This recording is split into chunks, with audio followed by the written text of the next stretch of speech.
your girl Danielle with the Purple Ladder, back with another video. And in today's video, I am going to be painting my bathroom. So I thought it'd be a great idea to give you just a couple of painting tips that I use when I'm on the job site.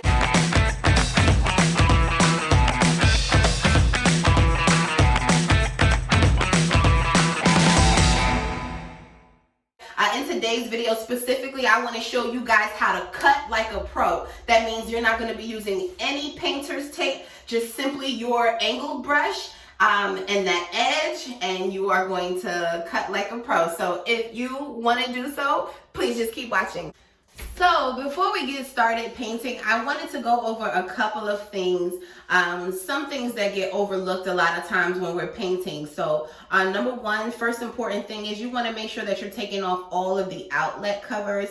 It's much more easier to just remove the plate and paint the wall behind it rather than trying to cut around the edge, or just simply putting painter's tape down. It's just going to give you a nice cleaner finish at the end if you just remove the wall covers. Also, another important tip to share with you guys is make sure that your canvas is clean. So whatever it is that you're painting, if it's furniture, if it's a wall, anything that you're painting, you want to make sure that you prep the surface first. That is so important. So if it's dirty or it's dusty, the paint is not going to adhere as properly as it may, do so with a fresh, clean surface. But again, depending on how old your wall is or furniture, whatever it is you're painting, please just take that extra step to make sure that you clean it first and get it ready for paint, guys. So we're gonna go ahead and get started with learning how to cut like a pro.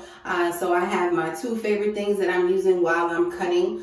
This is my handy dandy paint trim cup. So you see it comes with a handy holding spout here for me. You can either hold it here, or like I said, it's more comfortable for me to hold it here. Now what you see I use is just a Ziploc bag I put inside of the cup, just simply to make cleanup easier, and that I can simply just keep reusing the cup here.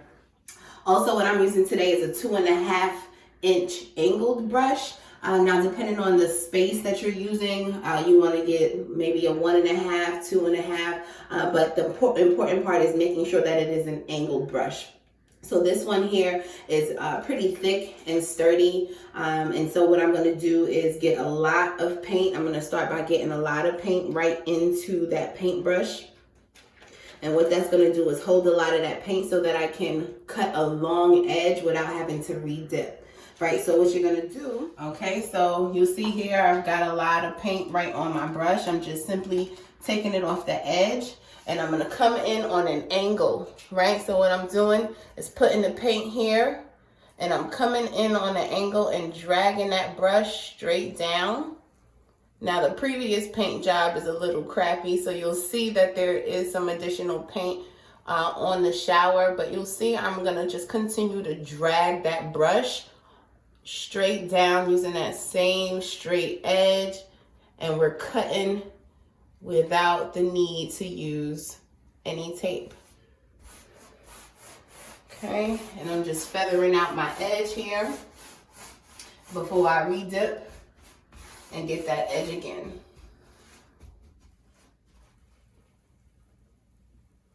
And right now, just because we had some overlay on the previous paint, I'm going back in, getting just a little bit closer to that seam, and you'll see that it is covering that paint on that second stroke in. So I want to show you guys another angle we've painted on the side down, and this is the top trim of the shower head. So again, what I'm doing is taking my brush and I'm getting it on a nice little angle. This time I'm using the back of that brush just to cut in, and I'm dragging that line, keeping it nice and steady, and just continue to drag, because we've got that paint all inside of our brush, so we should be able to get a nice bit of coverage with the one stroke, making sure we stay nice and clean. And then I'll go back in, like I said, feathering out that edge. And if you want to come back in just for that second run through, That'll definitely be fine as well. And that of course will get any spots that you missed on the first go in. Now, I'm not particularly worried about this because the hardware is going to sit right on it, so I am going to paint over it, but just in case, I wanted to give you one last one, and we're going to cut right across there. So because this is a very small space, you would even use a smaller than the 2.5 angle brush that I'm using. However, this is the one I currently am holding in my hand, so we'll just go ahead and cut with that. So using the same technique, getting that angle, you just want to cut right through.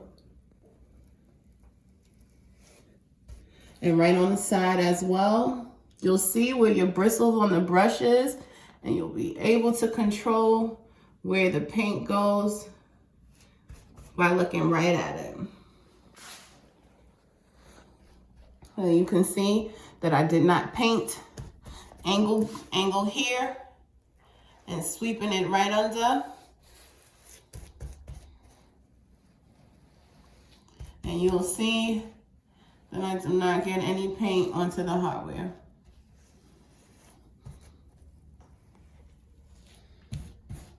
All right. Okay, and I just want to show you guys one more additional edge. So although in this paint job, I'm going to be painting both sides of the wall the same color, say for instance, you guys are not doing that, where you might need to keep this wall, this color, while you're painting this wall a new color. So again, we want to cut that edge without using any painter's tape. So I'm getting a great amount of paint in on my paintbrush, and I'm just going to wipe it off on the side again. And just making sure we don't have no additional drip. You'll see that there is a lot of paint gathered there in that brush. And I'm gonna gather here, and using that tip, I'm just gonna pull it straight down.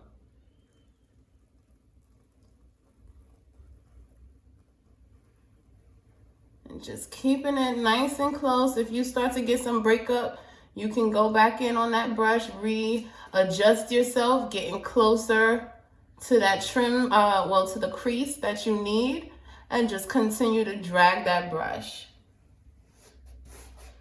Fan it out when you need, getting right back in, and you see I did not re-dip my brush because there is still a lot of paint left in there. So slow and steady, nice and steady, keeping your hands steady and nice, straight, consistent motion. Again, if you start to get some breakup, you can get your brush adjusted back onto the wall and right back down for that second pass through. Okay. All right, guys, I hope that this tutorial, this quick brief tutorial, was very helpful in showing you guys how to cut lines without using any painter's tape.